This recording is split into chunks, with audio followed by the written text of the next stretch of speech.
নমস্কার, আপনারা দেখছেন স্থানীয় সংবাদ। এই মুহূর্তে আমি একটি টোটোর সামনে দাঁড়িয়ে রয়েছি। গত রাতে এই টোটোটি চুরি হয়েছিল, সেই টোটো কিন্তু উদ্ধার হয়েছে ট্র্যাকিংয়ের মাধ্যমে। একেবারে অভিনব কায়দায় এই টোটো কিন্তু উদ্ধার হয়েছে। আমরা কথা বল, কার টোটোটা কার? আপনার আপনার নাম কি? কোথায় সুখদেব বাড়ি? হাঁসদা। হ্যাঁ, সুখদেব হাঁসদা, বাড়ি হচ্ছে রঘুনাথপুর। কোথায়? রঘুনাথপুর, রঘুনাথপুর দাসপুর থানায়। কি রঘুনাথপুর। ঘটনাটা কি ঘটেছিল? গাড়িটা এই কালকে একটা নাগাদ রাত্রি গাড়িটা তোমার হচ্ছে আমার বাড়ি থেকে গাড়িটা তোমার হচ্ছে চুরি হয়ে গিয়েছিল।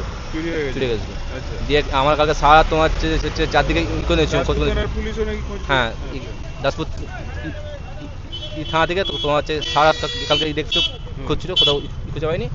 আজকে এটা তোমার হচ্ছে জিপিএস আছে, আচ্ছা, জিপিএস স্ট্রাইক করে তোমার গাড়িটা তোমার হচ্ছে 30 জন ইপোতে পাওয়া গেছে, থেকে পাওয়া 30 জন গেছে। পাওয়া গেছে। মানে এই টোটোর মধ্যে যে আছে, ব্যাটারি আছে, ব্যাটারি- সেই ব্যাটারিতে ট্র্যাক করা যায়। জিপিএস লাগানো আছে, জিপিএস লাগানো রয়েছে। জিপিএস এর মাধ্যমে গাড়িটা উদ্ধার করা আছে। দাসপুর থানারও হেল্প হয়ে হ্যাঁ, পাওয়া গেছে। দাসপুর থানা আমাকে হচ্ছে ফুল সাপোর্ট করেছে। আমাকে কালকে সারা রাত মানে আমার সঙ্গে 21-4 দিয়ে খুঁজেছে, দিয়ে আজকে সকাল দিকে খুঁজেছে, খুঁজে আজকে উদ্ধার করেছে। জিপিএস ট্র্যাকিং এর মাধ্যমে। আর যে গাড়ির যে শোরুম, সেও আমাকে খুব সাহায্য করেছে। মানে শোরুমের মানে সমস্ত স্টাফ, আজকে যেহেতু সানডে, সানডেতে একটু মানে বন্ধ থাকে, তারা আমাকে সব দিক দিয়ে সাহায্য করেছে, দিয়ে এই গাড়ি উদ্ধার করতে পেরেছে। যে টোটোটা নিয়ে গেছে বা যারা, তাদেরকে শনাক্ত করা গেছে? তাদেরকে কোনো পাওয়া যায়নি। আমরা তাহলে আমরা কোথায় পড়েছিল? ত্রিলোচন? এটা তোমার 30 বলে বাস স্ট্যান্ড থেকে 1 কিলোমিটার দূরে গাড়িটা ছিল, এক সাইডে দাঁড়ানো ছিল। আমরা তাকে ধরবার জন্য প্রায় 1-1.5 ঘন্টার মতো সেখানে ধৈর্য করছিলাম, কিন্তু আমরা তাকে পাইনি, দিয়ে গাড়িটা নিয়ে এসেছি আমরা।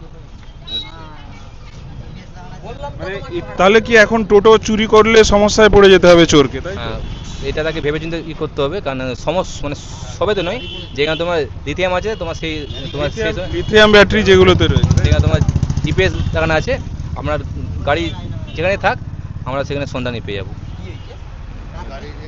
আপনারা শুনলেন যে উনি টোটো চালক, টোটো কিনেছেন, টোটোর মাধ্যমে নিজেদের যে সংসার সেটা চালান, কিন্তু হঠাৎই গত রাতে সেই টোটো চুরি হয়। আর চুরির পরে মাথায় হাত পুরো এই টোটো চালকের, যে তার একমাত্র সম্বল, এর মাধ্যমেই তার উপার্জন হয়, সেই টোটো কিন্তু তিনি ফিরে পেলেন আধুনিক প্রযুক্তির মাধ্যমে।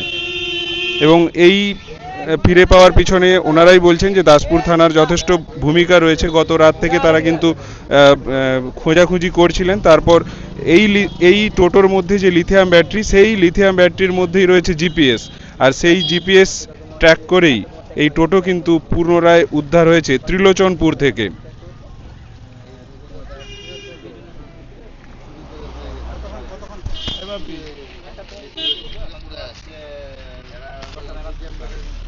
দাসপুর থানার পুলিশের সাথে তো সারা রাত কালকে তোমরা খোঁজাখুঁজি করলেন, তাই তো? তারপর উদ্ধার হলো, কি বলবে সমস্ত বিষয়টা? প্রথমে জোহার। তো আমরা গতকাল রাত্রে আমরা যখন খবর পাই ওই 1টা-1:30টার দিকে, তো আমি সরাসরি দাসপুর থানা প্রশাসনকে জানাই ব্যাপারটা নিয়ে, এবং বড়বাবু কাল রাত্রে ওনার স্টাফকে এবং 2-3টে মোবাইল ভ্যান নিয়ে পুরো দাসপুর এলাকা পুরো টোটোর সন্ধানে বেরিয়ে পড়ে। তো যা হোক, আমরা কালকে আমরা কয়েকজন আদিবাসী ভাই সবাই মিলেই টোটোর সন্ধান করছিলাম। তো যা হোক, আজকে লিথিয়াম যে ব্যাটারি ছিল, সেই কারণে যে জিপিএস ছিল, তার কারণে আমরা ত্রিলোচনপুরে একটা মোটর গ্যারেজে গাড়িটা ছিল, সেখানে সন্ধান পেয়েছি। আপাতত ওখান দিয়ে আমরা গাড়িটা নিয়ে এসেছি। কিন্তু যারা এই কাজ করেছিল, আমাদের মনেও যেটা সন্দেহ যাচ্ছে, এখানে দাসপুরে কিছু এরকম যারা এই চুরি চামারির দিকে মানে একটা যুক্ত আছে, তারা কিন্তু এটা জড়িত আছে। তো আপাতত প্রশাসনের কাছে অনুরোধ করব, তদন্ত করে যারা এভাবে মানে গরিব মানুষ টোটো চালিয়ে খায়, তাদের এরকম টোটো চুরি করে, কিংবা এছাড়া অনেকের আমাদের কাছে অভিযোগ আছে যে ব্যাটারি চুরি করছে। তো আমরা জানি যে যারা এই সব কাজে লিপ্ত আছে, তাদেরকে প্রশাসন তাদেরকে ধরুক এবং আইনত শাস্তি দিক। জোহার।